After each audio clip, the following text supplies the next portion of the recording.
Bonjour tout le monde. Écoutez, bienvenue dans mon confinement. Je suppose que vous l'êtes aussi. Il faut le rester jusqu'au 20 mai apparemment, peut-être plus longtemps. En tout cas, restez chez vous.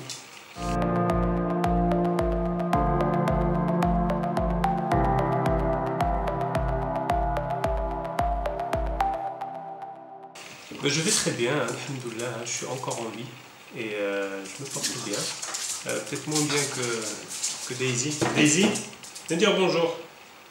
Viens dire bonjour à la caméra. Voilà, voilà. Viens. Et voilà, ça c'est mon compagnon du confinement. Bon, elle est certainement moins hypocondriaque que moi, elle est plus heureuse que moi et elle se moque complètement du virus. Je suis confiné chez moi, à Alcatraz. J'ai pris 2 mois ferme, sans aucun aménagement de peine.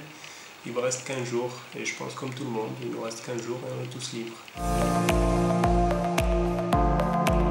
Je passe mes journées en pyjama, mais je travaille toute la journée. Je fais le ménage, je mange, je cuisine, je bouquine de temps en temps, je médite, je déprime. Et quand j'ai fini tout ça, je m'ennuie. Et je prends beaucoup de plaisir à m'ennuyer. Le coiffeur me manque. Le hammam aussi. Je rêve du hammam, vraiment. Après, je sais pas, moi je vis au jour le jour, donc je savais pas ce que j'avais prévu. Peut-être qu'au mois de février, j'avais pas d'idée claire ce que j'allais faire au mois de mars, au mois d'avril, au mois de mai. Mais en tout cas, ce qui est sûr, c'est que j'avais lancé l'impression de mon bouquin, mon premier bouquin, Le Marak c'est l'autre. Et du coup, je ne l'ai pas imprimé, mais j'ai quand même lancé la version digitale. Et j'ai eu l'idée de la mettre en téléchargement. Pour toute personne qui fait un don au Fonds de Solidarité Nationale, je lui envoie mon livre en version digitale. Et ça m'a permis quand même de cumuler, je pense, presque 50 000 dirhams pour le Fonds de Solidarité. J'en suis aujourd'hui très fier, très content. Et du coup, ça m'encourage à lancer l'impression. J'ai réussi à trouver un imprimeur qui, même pendant cette période de confinement, va quand même me lancer quelques exemplaires que je vais mettre à disposition sur mon site web. Donc au final, voilà, même avec le confinement, on avance, on fait des choses. Le plus difficile, c'est la famille, c'est de ne pas voir sa famille et ses amis. Bon, même si on se voit régulièrement par Skype ou digital, c'est plus difficile. Après, franchement, tout le reste, on s'adapte, le corps s'adapte, l'esprit s'adapte, le cerveau s'adapte. Donc voilà, bon, c'est vrai que le manque de visibilité rend les choses un peu plus difficiles. On a besoin parfois de prendre un peu l'air, on a besoin juste de conduire, de revenir à sa petite routine, mais bon, c'est pas le plus dur. En tout cas, pour une période de 2 mois ou même 3 mois de confinement, c'est pas le plus difficile. Penser à moi-même, penser à toutes les choses auxquelles on n'a pas le temps de penser quand on est en période normale. Donc on pense à soi-même, tout ce que je suis, ce que je vais devenir.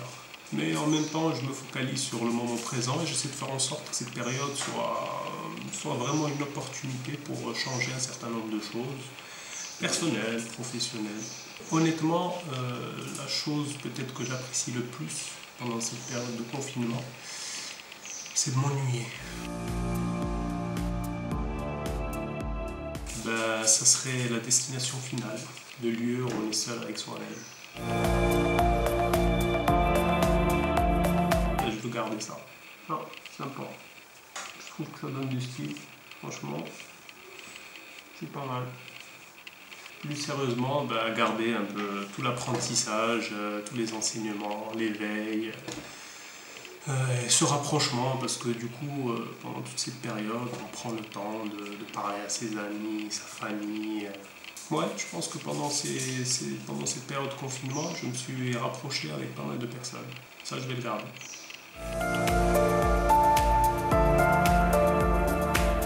Non, je pense que rien ne changera. L'être humain a cette capacité incroyable de s'adapter à tout, en fait. Il s'adapte au confinement. Ensuite, il va s'adapter au post-confinement. Après, les choses vont redevenir à la normale, il va se réadapter. Et en plus, il a cette force d'oubli. L'être humain oublie très facilement. et surtout pour des expériences qui ont duré 2, 3, 4 mois.